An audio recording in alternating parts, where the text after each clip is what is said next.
क्यों नहीं मिल रही? ओबीसी खुद की सरकार बना के सीएम बन जाए, गुलामी बंद कर दे बिल्कुल अपनी।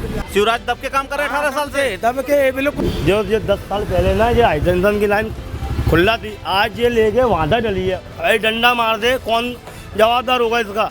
यूथ को जॉब चाहिए, गवर्नमेंट जॉब या प्राइवेट जॉब प्रॉमिस करेगा उसके साथ जाए वो। 2018 में सिंधिया जी को जिताया था, तो उसके बाद विकास नहीं हुआ, बीजेपी में चले गए। आज भी विकास के लिए यहाँ की जनता भटक रही है।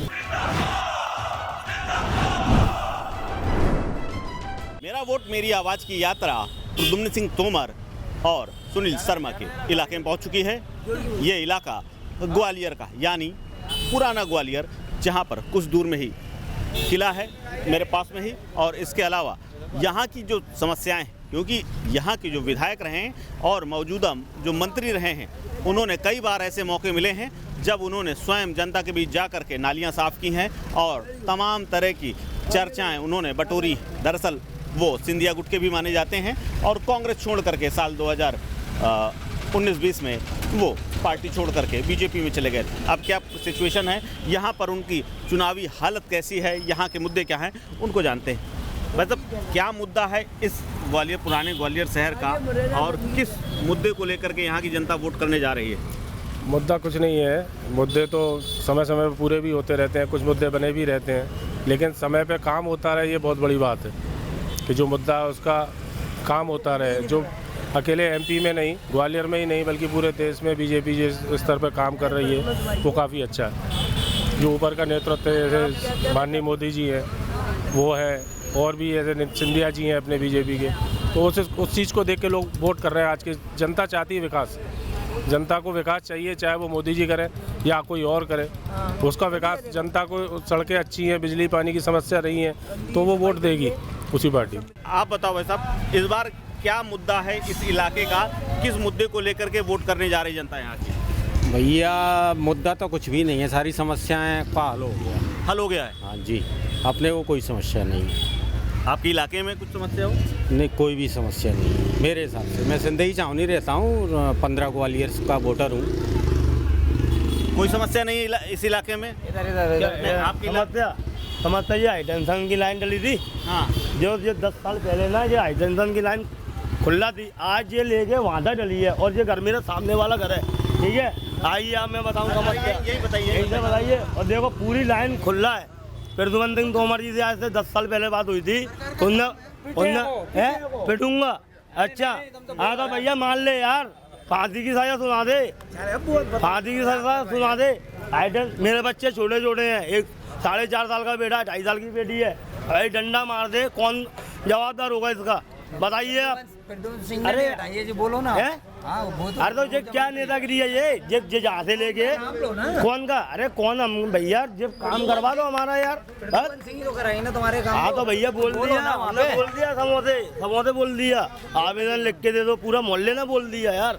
ये हाईटेंशन कोई कार्रवाई नहीं हुई? कौन सी कार्रवाई हुई है? ये नेतागिरी देखते रहो, यहाँ से लेके यहाँ तक ये हाईटेंशन की लाइन डली है।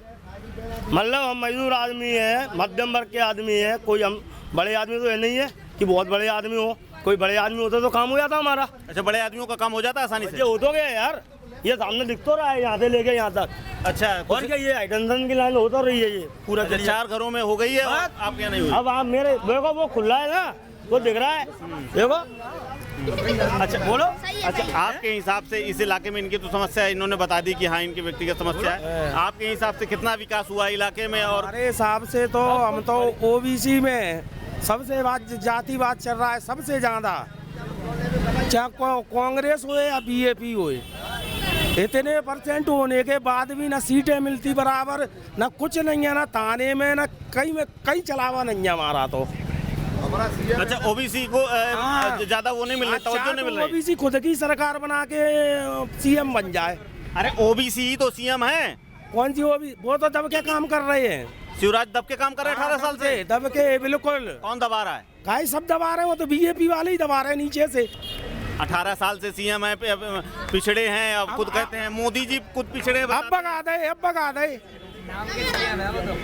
दे जो बड़े बड़े नेता केंद्र के क्यों चुनाव लड़ रहे हैं अब सीएम बनने को? अरे तो सीएम तो पिछला है ही पहले से। समस्याओं पे बात करते हैं, चलिए आपकी काहे की समस्या कुछ नहीं है, यही समस्या है तो भगते हैं तुम लोग कोई नेता। अच्छा, ओबीसी का सीएम है, सबसे बड़ा ओबीसी व्यक्ति है, पीएम है, हाँ। फिर अब इसके बाद ओबीसी आपको कह रहे हैं कि सरकार बना ले। अब सरकार बनी तो है ओबीसी की, है तो ओबीसी सीएम है, और क्या चाहिए? भाई तो मैं ओबीसी दे कहना चाहता हूँ जो गुलामी बंद कर दे बिल्कुल अपनी। किसकी गुलामी कर रहा है ओबीसी? आप ना बताओ। कांग्रेस की ना बीजेपी किसी की नहीं, खुद अपने तो क्या करें? ओबीसी क्या करे? आप ही रास्ता बताओ। चुनाव लड़ेंगे हम, आए नहीं 5 साल बाद लड़ेंगे, 10 साल बाद लड़ेंगे। ओबीसी के यूपी में इतने मुख्यमंत्री बताइए, अखिलेश रहे मुख्यमंत्री, माननीय जो मुलायम सिंह यादव रहे। जाके देखो थाने में 4-4 साल के आवेदन लगे हैं, कोई सुनवाई नहीं होती। अच्छा, ये बात बताइए, ओबीसी की सुनवाई नहीं होगी। आओ, हर तरफ से पीछे है हर चीज में, और वोट सबसे ज्यादा ओबीसी के ही है। अच्छा, जातीय जनगणना की बात, आप ओबीसी की बात करें, जातीय जनगणना हो तो रही है, कांग्रेस कह रही है कि कराएंगे हम। काहे की हो रही है? कराएंगे, कांग्रेस कह रही है। तुम टिकट ही देख लो दोनों पार्टियों में, तो ओबीसी है कितने दे है। तो इस बार क्या मुद्दा है? ओबीसी मुद्दा है। ओबीसी मुद्दा है, हम नहीं किसी को वोट देंगे। ये तो अपनी समझ। अच्छा, ये बताइए, आपके इलाके में कोई विकास हुआ है? मैं सर ये इलाके का नहीं है, कहाँ के हैं? मैं नाका चंदनी, वो तो इनके सुनने आ गए क्या बोल रहे हैं। अच्छा, पूर्व के हैं, वहाँ भी यही हाल है। अपने लिए तो सब बढ़िया है। हाँ, तो ओबीसी का मुद्दा है, हम किसी को वोट नहीं देंगे। हाँ बिल्कुल, और प्रचार करेंगे जितना होगा जितना। अच्छा, आप बताओ, ये बताओ, आप इतने अच्छा बोल नहीं पाते हैं आप? क्या बोल? अच्छा, क्या बोल? उन्होंने अपनी समस्या बताई, इन्होंने ओबीसी का मुद्दा बताया। वही सब है। ओबीसी के तो सीएम है, एक ही चीज है, इसके अलावा एक ही है। विकास की क्या बात है? विकास की बात विकास में आपको बताता हूँ, कोई विकास नहीं है। टेम्परेरी जो बोलते हैं ना, ओबीसी के सीएम नहीं हटते तो इतनी दिक्कत नहीं आती, उनको हटाने वाले लगे हैं ना। ओबीसी नहीं बोल रहा मैं, समस्या की बात कर रहा हूँ। तो समस्या में ऐसा अगर होता है, क्रेडिट की समस्या इनने पार्टिकुलर सारी खत्म करी है। एक ऊर्जा मंत्री के हिसाब से देखो, ऊर्जा की समस्या वो बोल रहा है, और ऊर्जा की काफ़ी समस्याएं निकलेंगी, काफ़ी समस्याएं निकलेंगी। लेकिन इसके अलावा भी अगर आप चाहें कि इन समस्याओं को, मैटर को क्लोज करना है, तो अब आदमी जागरूक है, भाई साहब जागरूक हो चुका है। आप अपने आदमी को पसंद करेगा ना। आधार कार्ड बैंक में खाते लिंक में नेतन के हुए, हमारे पैसे की सबको वहाँ देख के नहीं बिल्कुल मालूम पड़ रहा है उनके पैसे का क्या, वो तो बता नेता अपने पैसे की। सुनील शर्मा और प्रद्युम्न सिंह तोमर का अच्छा खासा इलाका है, और चूंकि सिंधिया गुट के हैं प्रद्युम्न सिंह तोमर, और इस बार कांग्रेस से सुनील शर्मा हैं, युवा हैं हमारे साथ में, उनसे बात करेंगे। हमारे साथ दुकानदार भी हैं। इस बार ये बताइए, किस मुद्दे को लेकर के यहाँ की जनता वोट करने जा रही है, क्या सोच करके जा रही है कि किस लिए हमें वोट करना है, किस चीज़ की सबसे ज़्यादा जनता को ज़रूरत लग रही है? यहाँ तो विकास के लिए वोट होता है, और हमने फिर लास्ट टाइम 2018 में सिंधिया जी को जिताया था, अच्छी खासी 24 सीटें दी थी यहाँ से। तो उसके बाद विकास नहीं हुआ, बीजेपी में चले गए। उसके बाद दोबारा चुनाव हुआ, फिर भी कुछ नहीं हुआ। आज भी विकास के लिए यहाँ की जनता भटक रही है। तो हमारा मुद्दा सोचना ये है कि जो पार्टी विकास करे उसको वोट देना चाहिए।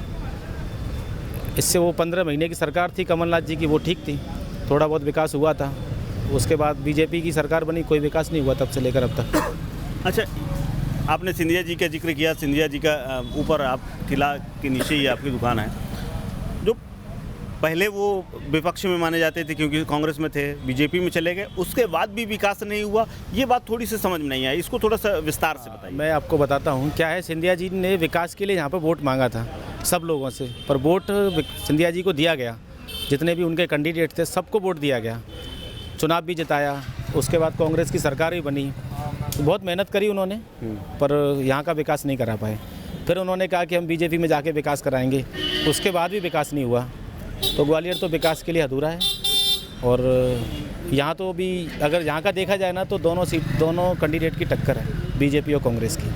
अच्छा, आपके हिसाब से इस बार युवाओं में क्या इस बार विचार चल रहा है, युवा क्या सोच रहा है इस बार? क्योंकि युवाओं के लिए नौकरियों को लेकर के कई बार यहाँ पर तमाम बार पेपर लीक हुआ, कभी घोटाला हो गया, तमाम आरोप लगे व्यापम से लेकर के पटवारी तक में। युवाओं के बीच में क्या चर्चा होती है राजनीतिक तौर पर, अगर जो भी जितनी भी समझ है उस आधार पर, और किस तरफ इस बार युवा जा रहा है? यूथ को जॉब चाहिए, और ग्वालियर में जो हम देखते हैं, जैसे मालनपुर एरिया था, तो वो देखता है कि इंडस्ट्रियल एरिया तो डेवलप था पहले, उसका डिग्रेडेशन हो रहा है। गवर्नमेंट जॉब में वो देखता है कि पेपर लीक हो रहे हैं, तो उसका ट्रस्ट डिफिसिट हो जाता है, उसका ट्रस्ट कम हो जाता है गवर्नमेंट के साथ। तो वो तो चाहेगा जो उसको गवर्नमेंट जॉब या प्राइवेट जॉब प्रॉमिस करेगा उसके साथ जाए वो, लेकिन वो कोई पार्टी अपने एजेंडा नहीं कर पा रही। हाँ, कोई नहीं कर पाएगी वो, क्योंकि उनका एजेंडा रहता है रिजर्वेशन, ये सब चीज़ें। प्राइवेट जॉब की कोई बात ही नहीं करना चाहता, सब गवर्नमेंट जॉब की बात करते हैं यहाँ पर। और जबकि हमारे पास इतना अच्छा स्कोप था, मालनपुर वगैरह सैटेलाइट सिटी बनाई गई थी, वहाँ पे एम्प्लॉयमेंट जनरेशन नहीं है, और ना हमें रोड साइड हमें डेवलपमेंट देखने को मिलता है। तो दिक्कतें सारी ही हैं। और वो यहाँ के युवा को जाना कहाँ पड़ता है, दिल्ली जाता है, वो जॉब की प्रिपरेशन करने जाता है। यहाँ के ज़्यादातर लोग बाहर ही रहते हैं, और दिवाली के टाइम जैसे हम लोग भी बाहर से ही आए हुए हैं सब, यहाँ पे कुछ बचा नहीं है देखा जाए तो। अच्छा, सिंधिया जी भी ये माना जाता है कि सिंधिया जी का ये गढ़ है। इसके अलावा उनको भी ये टैग मिला हुआ है कि वो युवा हैं, ठीक है, और उनकी अगली पीढ़ी भी, अब वो जो युवा है या आपके और उनमें से 19-20 का फ़र्क होगा, जो भी होगा, अब वो पीढ़ी भी राजनीति की तरफ धीरे धीरे कदम, अभी ट्रेनिंग पीरियड में वो कही है, प्रोबेशन पीरियड भी कह सकते हैं उसको। तो यहाँ का युवा, जैसे इन्होंने एक समस्या बताई कि यहाँ के लोग बाहर पढ़ने जाते हैं, वहीं जॉब सर्च करते हैं, आपके हिसाब से क्या लगता है इस बार की जो मुद्दे होने चाहिए या मुद्दा जो है यहाँ पर क्या है यूथ के बीच में, वो क्या चाहता है, इंडस्ट्री या नौकरी या सरकारी जॉब से सेटिस्फेक्शन? देखिए, अगर आप देखेंगे तो एमपी के अंदर 2 अच्छी सिटीज़ हैं, एक भोपाल और एक इंदौर, जहाँ पे आईटी इंफ्रास्ट्रक्चर के लिए काफ़ी अच्छे अपॉर्चुनिटीज़ हैं। तो अगर सरकार वहाँ पे कुछ इन्वेस्टमेंट लेके आती है और वहाँ पे अब जॉब की अपॉर्चुनिटीज़ बनती हैं, तो जो एमपी की जनता है उसके लिए उसी के राज्य में एक बहुत अच्छी अपॉर्चुनिटी डेवलप होगी। इसके साथ साथ मेरा मानना है कि जो आज के डेट में जितनी भी राज्य सरकारें हैं, एमपी की नहीं बाकी सभी राज्य सरकारें, वो भी अभी समय फ्रीबीज के मोड में चली गई हैं। काम सारा का सारा केंद्र सरकार करे विकास वाला, और हम तो सिर्फ और सिर्फ अपनी जो तिजोरियाँ हैं वो खाली करके जनता में पैसा बांटें। तो आप आज के रेट में, क्योंकि और जनता का भी माइंडसेट वही हो गया है कि वो वोट उसी को करेगी जो फ्रीबीज उसको देगा। तो इस माइंडसेट के चक्कर में आज के डेट में आप राज्य सरकारों से इंफ्रास्ट्रक्चर पर कैपेक्स एक्सपेंडिचर, यूथ के लिए कोई फ्रीबीज आपको मिली है आज तक? यूथ के लिए आप देखिए, आपकी स्काई योजना है एक, वो एक बहुत अच्छी योजना है, बट उसको भी जो यूथ देख रहा है, यूथ किस में देख रहा है कि यार मेरे को यहाँ पे एक इंटर्नशिप में सीधा सीधा पैसा मिल जाएगा, उसको भी एक डायरेक्ट फंड ट्रांसफर स्कीम की तरह देख रहा है। होता क्या है कि अगर हम इंडस्ट्री की बात करें और एक यूथ की बात, एक हमारा जो एजुकेशन सिस्टम है उसकी बात करें, तो हमारी एजुकेशन सिस्टम से मान ली कोई ग्रेजुएट होकर निकलता है, तो उस ग्रेजुएट वाले इंसान की एक्चुअल इंडस्ट्री में रिक्वायरमेंट नहीं है उसमें, और एक्चुअल इंडस्ट्री रिक्वायरमेंट में जो स्किल सेट का डिफरेंस है वो एक बहुत मेजर डिफरेंस है। आप अगर एक्सपेक्ट करें कि कोई अच्छी इंडस्ट्री है वो आपको जॉब देते जस्ट आप ग्रेजुएट हो, तो उसके लिए आप उतने वैल्यूएबल नहीं है। तो कहीं ना नहीं है, क्योंकि वो उतना उसको वो स्किल नहीं, क्योंकि हमारा जो एजुकेशन सिस्टम है वो ही उसमें कुछ ना कुछ खामी इस तरीके की है कि जो बंदा होता है वो सिर्फ एग्ज़ाम तो पास कर देता है, बट उसके पास जो स्किल सेट एक्चुअल इंडस्ट्रीज़ में रिक्वायर्ड है वो नहीं है। थ्योरी और प्रैक्टिकल का अंतर है। तो सरकार को उस पर कुछ काम करना चाहिए, और जो स्काई योजना है वो काफ़ी हद तक उस पर काम करने वाली है।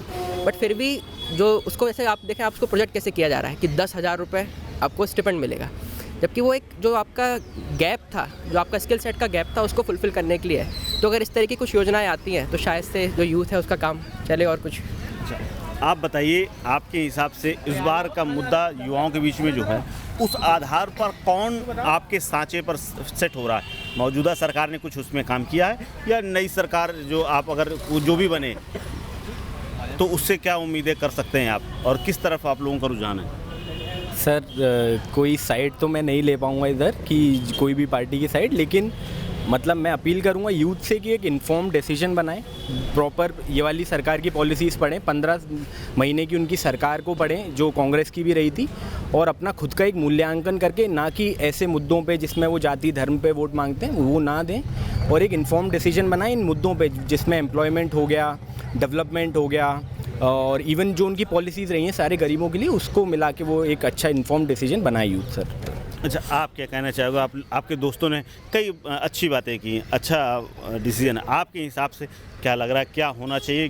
जो इनकी बातों से आप सहमत हैं, या आपका अपना क्या मत है? मेरा मत है कि मौजूदा सरकार, भाजपा सरकार ने बहुत अच्छा काम किया है। आप यहीं देख सकते हैं जितने भी युवा हैं सबकी नौकरियां लग चुकी हैं लगभग, और सबकी भाजपा के उसमें ही लगी हैं नौकरियां। अब सब लोग चाहें कि सरकारी नौकरी में सरकारी जॉब ही लेके मिले, तो इतनी तो सरकार जॉब प्रोवाइड कर नहीं सकती। प्राइवेट नौकरियां भी बहुत हैं, नौकरियां बहुत हैं, अगर काबिलियत होगी आप में तो जॉब ज़रूर लगेगी आपकी, क्योंकि नौकरी जो है वो अपनी काबिलियत पे लगती है, ना कि सरकार से। अपनी काबिलियत होगी तो नौकरियां ज़रूर लगेंगी। और यहाँ पे जितने भी लोग हैं आप सब देख सकते हैं, सबकी नौकरियां लगी हुई हैं, भाजपा सरकार में ही लगी हैं सबकी नौकरियां। नहीं, ये तो सरकार तो ठीक है, सरकार में तो नौकरियां आती हैं, उसके बाद लगने के लिए तो अपनी मेहनत होती है, बिल्कुल अपना कर्म होता है, अपनी पढ़ाई होती है, अपनी स्किल होती है, अपनी सारी, क्योंकि सरकार तो चाहे जो सरकारी नौकरी के विज्ञापन निकाल देने से नहीं मिलती, उसको तो स्किल आपको हासिल करना पड़ता है, उसको तो लेना पड़ता, छीनना पड़ता है, उसके लिए तो बहुत मेहनत लगती है। मेरे कई मित्र हैं पटवारी मित्र, इनकी भी बड़ी दीदी हैं, वो भी पटवारी बनी, तो सब लोगों की भाजपा उसमें ही लगी हैं नौकरियाँ। अच्छा, पटवारी की बात आपने जिक्र कर दिया, पटवारी में 15 लाख रुपए का जिक्र है। 15 लाख रुपए? हाँ, कि 15 लाख रुपए पटवारी का रेट सेट है, सही है? पता नहीं, मैंने तो नहीं सुना है कभी। आपने पढ़ा होगा कहीं? तो आइडिया नहीं है इस बारे में। आपने पढ़ा कहीं? नहीं, मेरे को बिल्कुल आइडिया नहीं है। अखबारों में, चैनलों में कहीं देखा? नहीं, चल रहा था क्या 15 लाख? 15 लाख के आरोप लगे कि जो इसीलिए भर्ती में घोटाले की बात आई, क्या ये सच है? इसमें कहीं कुछ सच्चाई दिख रही है, कुछ गड़बड़? देखिए, सच्चाई तय जब जांच होगी उसके बाद पता पड़ेगा, पहली चीज़। और जितने भी आरोपी हैं उन सभी पे जांच ज़रूर होनी चाहिए।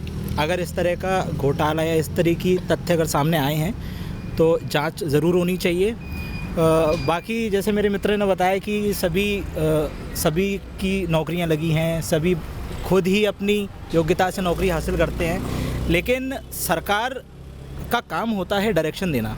आज के यूथ में कुछ हो ना हो, पोटेंशियल इतना है कि आप उन्हें अगर अच्छा या कोई भी सही डायरेक्शन दे देंगे तो उस डायरेक्शन में वो बहुत अच्छा कर सकते हैं और करते भी हैं।